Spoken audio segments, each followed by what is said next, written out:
You're born a myth no one asked for. You weren't born under the roar of the savannah. You weren't born deep in the emerald shadows of the jungle. You were born in silence. Fluorescent lights overhead, the faint hum of an AC unit, and the confused side-eye of every staff member at the breeding facility. Because you're not supposed to exist. You are the genetic misfire of a lion and a jaguar. Two apex predators from entirely different continents, ecosystems, and vibes. A lion, bred for brotherhood and territory. A jaguar, built for stealth, solitude, and skull-crushing kills. You're not the product of fate or evolution. You're the result of one weird idea and two animals who should have never been in the same zip code. Your mom, a lioness born into royalty. Firstborn in a prestigious zoo pride. She used to rule a fake savannah exhibit like it was a Netflix drama, tail flicking in slow motion, ignoring tourists, swatting her sisters just because she could, until one day she was moved across the hallway into a lonely pen labeled Behavioral Trial Room 3B.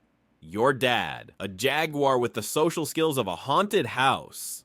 He didn't purr, he growled at his reflection. He once tore up a tire swing like it owed him money. Nobody really knows how the two got together, but one camera caught him awkwardly sidestepping into her enclosure, then walking out 5 minutes later like, yeah, I did something. You'll figure it out in 98 days. And you're the end result of that chaos, born with power in your paws and confusion in your genes. You wake up breathing air you weren't meant for, in a world that doesn't quite know what to do with you. There's no pride for you to join, no rainforest for you to patrol, just metal bars, plexiglass walls, and a zookeeper who nervously whispers, "Is that supposed to have spots?" Your existence is a question mark. You're not rare because nature made you that way. You're rare because nature actively tried not to. You're a toddler with an identity crisis. You're barely a few weeks old, still wobbling around on oversized paws, and already the zookeepers are whispering, should we call this one a cub or a kitten? Your fur's a mess of rosettes and patches. Your roar sounds like a growl that's halfway through puberty. You look like someone tried to 3D print both a lion and a jaguar on top of each other, using the wrong filament. Mom tries her best. She grooms you like a lion cub, teaches you how to pounce, nuzzle, and nap in a pile of imaginary siblings. But you're not built like her other cubs. You sneak, stalk, and leap like you were born to haunt the underbrush. Instincts borrowed from a dad you've never even met. Your handlers write things down nervously in clipboards. Strong prey drive at 6 weeks. Climbs enclosure walls with jaguar-like agility. Attempted to stalk visiting third graders twice. Enrichment toys destroyed. Feeding time? You snarl if the meat's not fresh enough. Bath time? Good luck. You love water, which nobody expected since lions hate it. One staff member mutters, he dives in like a jaguar and roars like Mufasa. This thing's gonna need its own category. You don't quite cuddle, you don't quite play. You test boundaries, leap too far, and bite just a little too hard. 1 minute you're curled up purring on a heat rock, the next you're face first into a bush hunting a plastic flamingo like it insulted your ancestors. Even the other animals give you a wide berth. The tiger cub side-eye you like, you're the kid who eats crayons. You try to join a group nap once, and they scatter like you farted chaos. You're not bad, you're just complicated. A toddler built by two bloodlines that were never meant to shake paws. And as you grow sharper teeth and wilder eyes, one thing becomes clear. You're not going to outgrow this mismatch. You're going to grow into it.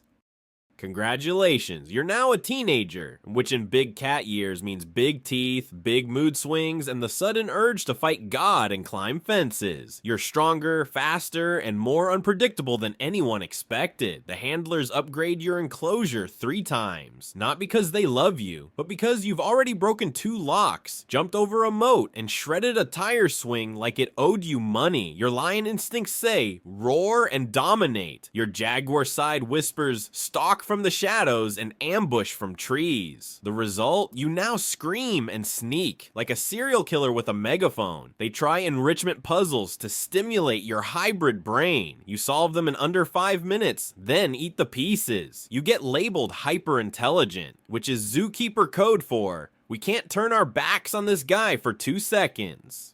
Meanwhile, your body's still trying to figure itself out. You're bigger than any lion cub your age, but sleeker and more muscled, like a jaguar that bench presses fences. Your paws leave gouges in the ground. You're agile enough to climb trees, strong enough to knock them down. And the worst part? You don't fit in. You're not welcome in the lion exhibits. You don't play well with others, and you hiss when they roar. You're not welcome in the jaguar pen either. You're too loud, too bold, too wrong. Even the tourists are confused.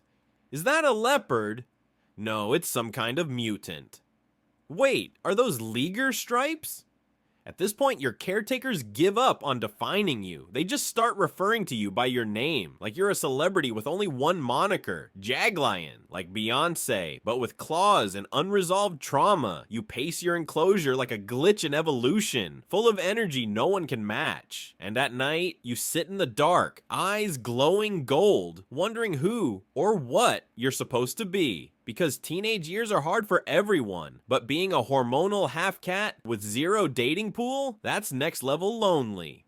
You're not a baby anymore. Your paws are huge, your voice cracks between a roar and a groan, and your mane, well, it's half there. Like your DNA couldn't finish the assignment. Your lion side is starting to puff its chest, but your jaguar genes keep pulling you sideways. You want to patrol territory, but you also want to nap under a bush and hiss at anyone who interrupts. Your caretakers call you a handful. The other animals just call you weird. One moment you're climbing trees like a jaguar with ADHD. The next you're trying to roar like Mufasa, and it comes out sounding like a truck with asthma. There are no hunting lessons, no wild instincts to sharpen, just rubber balls, scratching posts, and some intern trying to enrich your environment by throwing you frozen meat popsicles. And puberty hits hard when you don't even know what species you're trying to impress. Your hormones don't come with a manual, neither does your identity. Just when you start getting used to the enclosure and the weird looks from tourists, your whole world changes. A truck shows up, you get sedated. Next thing you know, you're waking up in a different zoo, or maybe a private sanctuary halfway across the country. No warning, no goodbye to the awkward flamingo next door you finally bonded with. They move you like art with teeth. Valuable, rare, but inconvenient. You're put on display like a walking trivia question. A sign reads, "Meet the Jaglion, a rare hybrid between a male jaguar and a lioness." And beneath it, in smaller text, sterile, solitary, special. Yeah, special. That's the word they use when they don't know what to do with you.